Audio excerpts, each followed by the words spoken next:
Hello, everyone, and welcome back to Hi English Channel, the place where English feels like home. I'm Emily, and I'm so happy you're here with us today. And I'm Paul. Hi, Emily. This morning I spilled coffee on my shirt right before leaving home. Not the best start to the day. Oh no, Paul. That sounds like a classic morning story. And actually, it fits perfectly because today we're talking about daily life in English. Daily life. Yes, the small things we do every day. Waking up, working, relaxing, having fun. These are the moments that make our lives real. Exactly.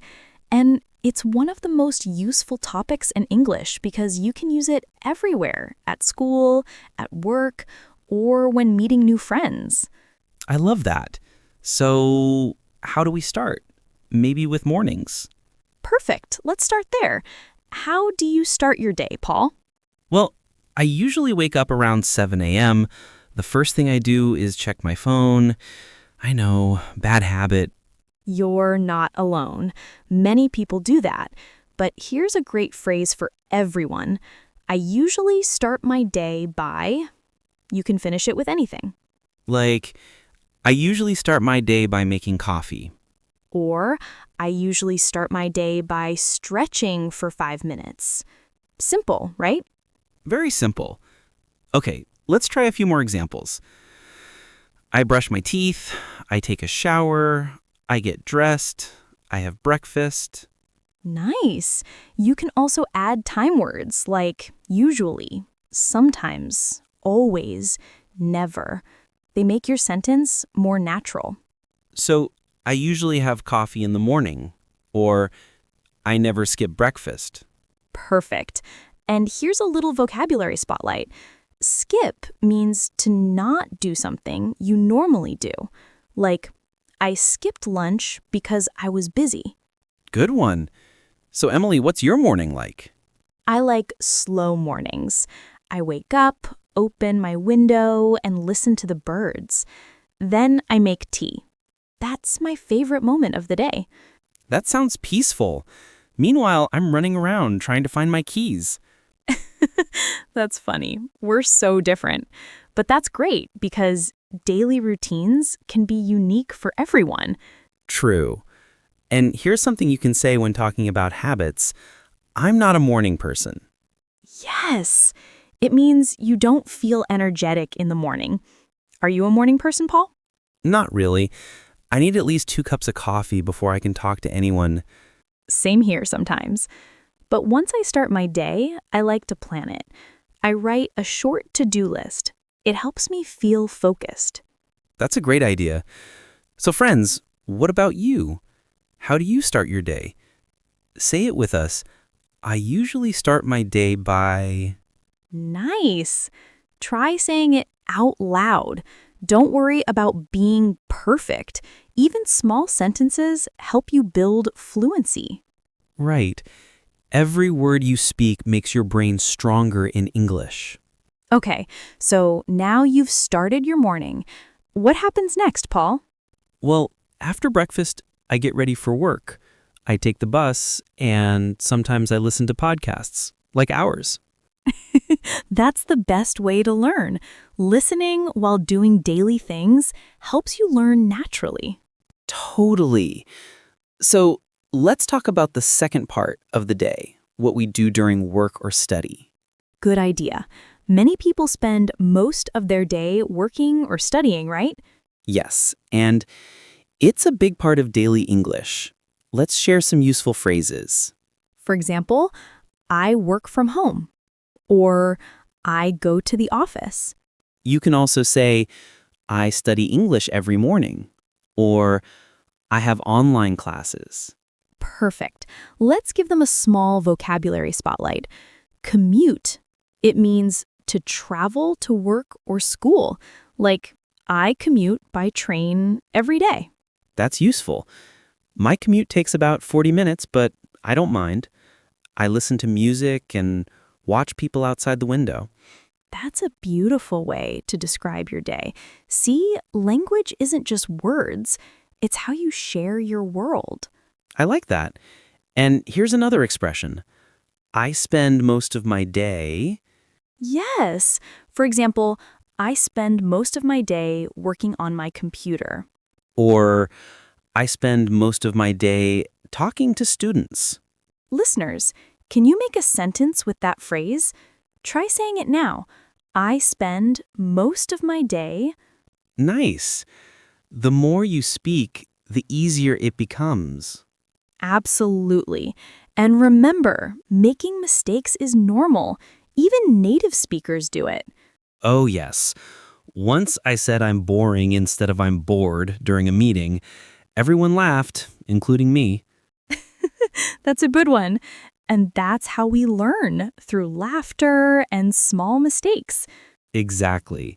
Okay, so after work or study, we all look forward to the evening, right? Yes, the best part of the day. Time to relax, recharge, and slow down. But let's save that for our next part. Great idea.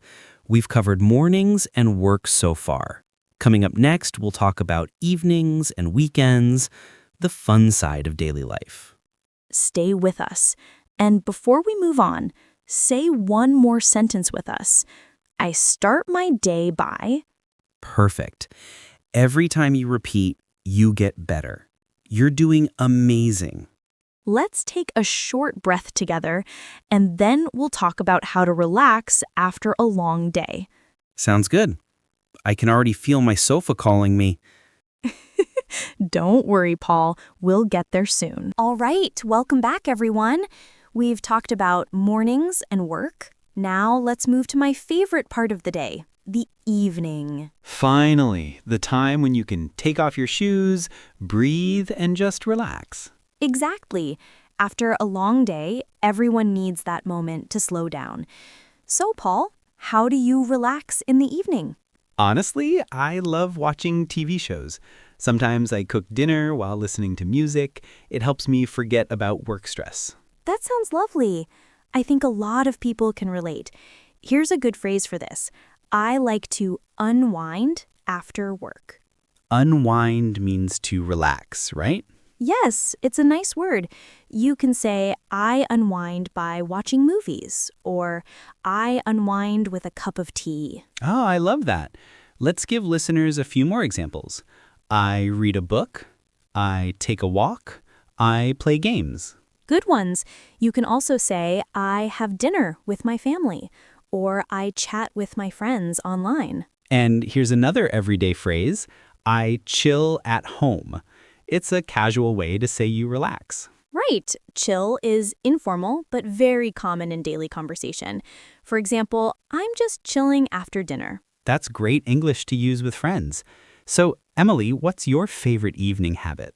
I like turning off my phone early. I make a cup of herbal tea, light a candle, and write in my journal. That sounds peaceful. Do you write in English or your own language? Both, actually. Writing in English helps me think in English, and it's a great tip for learners. That's brilliant. So, everyone listening, try this.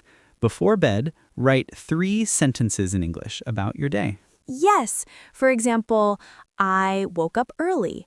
I went to work. I watched a movie in the evening. Simple and effective, and you'll see how your confidence grows each day. Exactly. Remember, learning English is not about being perfect. It's about being consistent. Consistency beats perfection. Even 5 minutes a day makes a big difference. That's true. Okay, Paul, now let's move to the weekend. How do you usually spend yours? Weekends are special. I love sleeping in late, meeting friends, and eating good food. Sometimes I go hiking or ride my bike. That sounds fun. So here's a great phrase for our listeners. On weekends, I usually... You can finish it like this. On weekends, I usually stay home and watch movies. Or on weekends, I usually visit my grandparents. Or on weekends, I usually clean my room. Yes, sometimes weekends aren't all fun, but that's okay. True. I remember one Saturday, I spent the whole day doing laundry. It felt endless. Oh, that's the best moment to learn English podcasts. Multitasking. Exactly. So here's a good word, chores.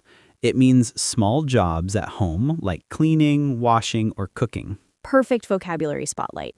Example, I do household chores on weekends. And another expression, I catch up on sleep. It means to rest more because you didn't sleep enough during the week. That's a great one. Many people say, I catch up on sleep on Sunday mornings. Same here.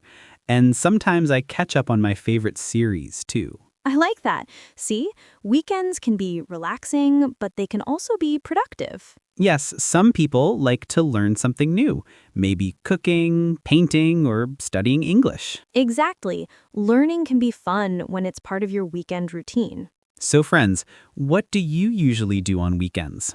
Say it with us. On weekends, I usually... Great! Repeat it out loud. You can even write your sentence in the comments below. I love reading those. It's amazing how people around the world share their English journeys. Me too. It makes this community so warm and real. So now we've talked about mornings, work, evenings, and weekends. What's next? The final part, describing a typical day, will help you connect everything together and sound fluent when you talk about your daily life. Oh, I like this part. It's where everything makes sense. Yes, but before that, let's do a mini practice. Repeat after us, everyone. I start my day by, I spend most of my day. in the evening, I like to. On weekends, I usually. Perfect. You see, now you have a complete structure to talk about your life naturally. That's right. And remember, your story doesn't have to be perfect. It just has to be yours. Beautifully said, Paul. I love that. Thanks, Emily. So, are we ready for the final step, describing a full day? Yes, we are. Let's help our listeners put all these pieces together. Great. But maybe let's take a quick breath first. Good idea. Everyone, relax your shoulders, smile a little, and get ready to tell your story in English. Because your daily life is more interesting than you think. Exactly. Okay, let's move to the final part, describing a typical day from start to finish. Can't wait. Let's go. All right, friends, now it's time to bring everything together. Let's learn how to describe a typical day in your life, from morning to night. I like this part. It's like telling your own story. So, Emily, how would you describe a normal day in your life? Let's see. I usually wake up around 7. I open the window and make tea. Then I check my schedule for the day. Nice. You sound calm and organized. My day starts a bit more chaotic. Really? Tell us, Paul. I wake up late. I run to make coffee. I answer messages while brushing my teeth. Not very peaceful, right? Not at all. But it's real. And that's what makes your English natural. You're describing life the way it really is. That's true. Okay, so after the morning rush, what's next for you? After breakfast, I work on my lessons.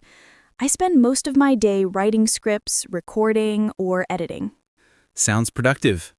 I usually start work around 9. I teach English online. I talk to students from different countries. That's wonderful. You can use words like usually, often, sometimes, never, to describe how often you do things. Good tip. For example, I often go out for lunch, or I never work on Sundays. Exactly. And if you want to sound more advanced, you can use connecting words like after that, then, later, finally. So I wake up, then I take a shower. After that, I have breakfast. Perfect. Let's help our listeners make their own mini story. Ready?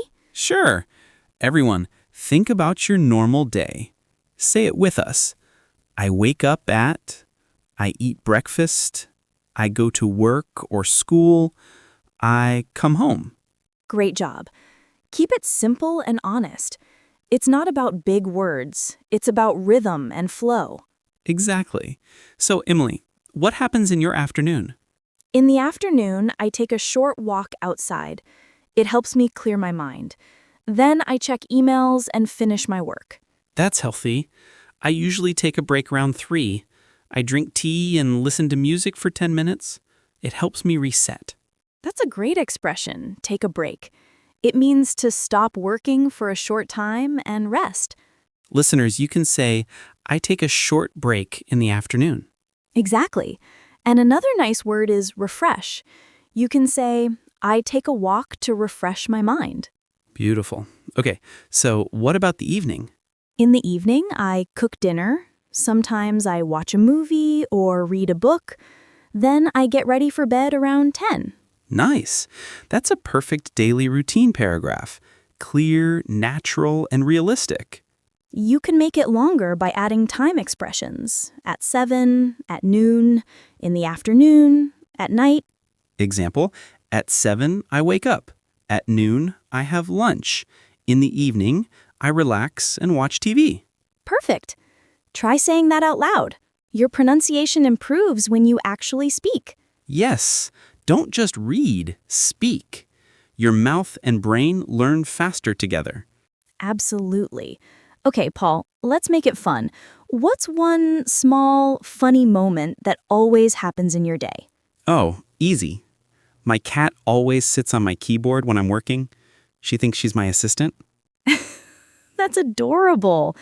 Listeners, you can say, there's always something funny in my day. Like my dog follows me everywhere. I love that. Sharing small details makes your story personal. It's not just English, it's your life in English. Exactly. You're not just memorizing words, you're painting your day with language. That's beautiful, Emily. And it's true. Every word is a color, every sentence a memory. You're poetic today, Paul. Maybe I'm just hungry. It's almost dinner time. Okay, let's teach one more phrase before you eat. A day in my life. Good one. You can say, a day in my life starts with coffee and ends with Netflix.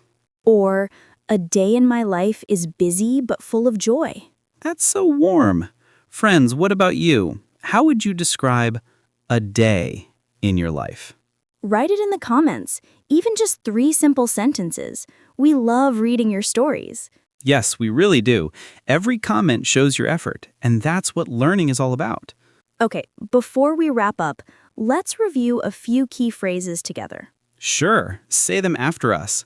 I start my day by... I spend most of my day.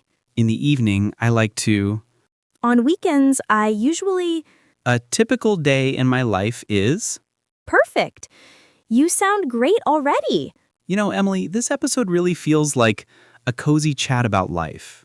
Yes, it does. Talking about daily life reminds us how beautiful small moments can be. And learning English through those moments makes it meaningful. So true. Coming up next, we'll talk about something that connects with this, how small habits can change your English confidence. Oh, that's exciting. But before we go there, let's close today's topic with a little reflection. I love that. Let's end this story of daily life with hope and motivation. Beautiful. So, friends, we've talked about your mornings, your work, your evenings, and your weekends. But you know what all of that really means?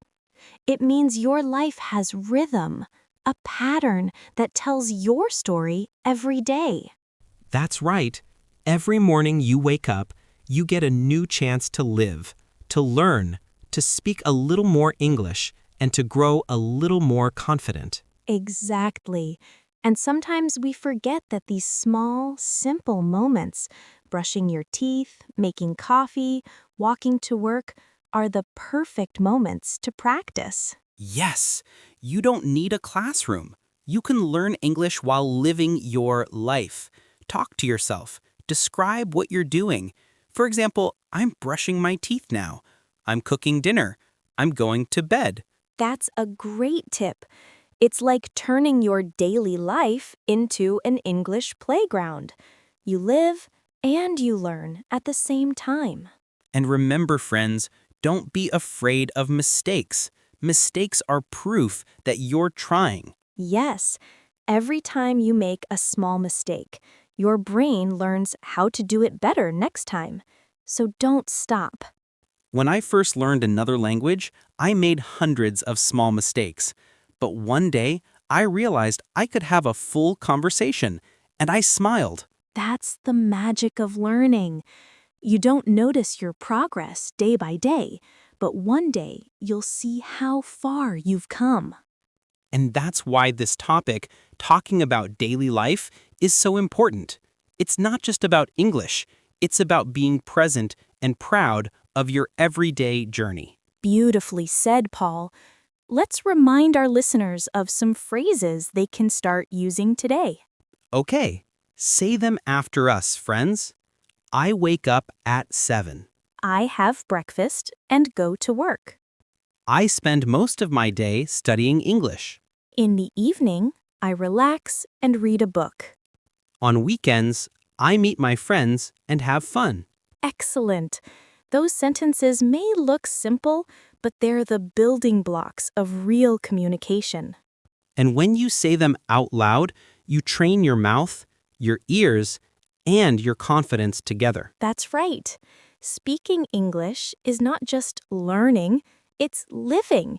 It's about connecting your language with your heart. So true. And friends, if you ever feel tired or discouraged, remember this. One sentence a day can change your future. Yes. Even if you remember just one phrase from this episode, you're already improving, step by step, word by word. You're not behind. You're exactly where you should be. Learning, growing, becoming more confident just by showing up today. I love that, Paul. And before we end, I want to ask everyone one small question. What is one sentence that describes your day? That's a beautiful question. Write your answer in the comments.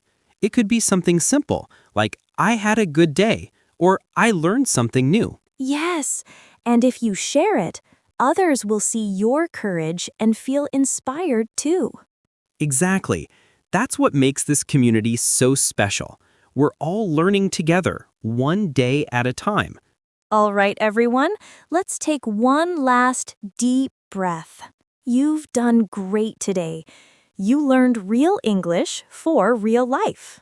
And you shared a moment with us, a moment of growth, laughter, and hope. Remember, every normal day is a chance to speak better, think better, and live better in English. And as we always say, don't aim for perfection, aim for progress. Beautiful. Thank you so much for joining us today on Hi English Channel. If you enjoyed this episode, please like, subscribe, and share it with a friend who's also learning English. Yes, and comment one English sentence that describes your day. Let's fill the comments with your stories. You're part of this journey now, and every word you say brings you closer to fluency. So keep going, keep speaking, keep shining, because one small English moment today can become your confidence tomorrow. Have a wonderful day, everyone. And see you next time, right here on Hi English Channel. Bye for now. Bye!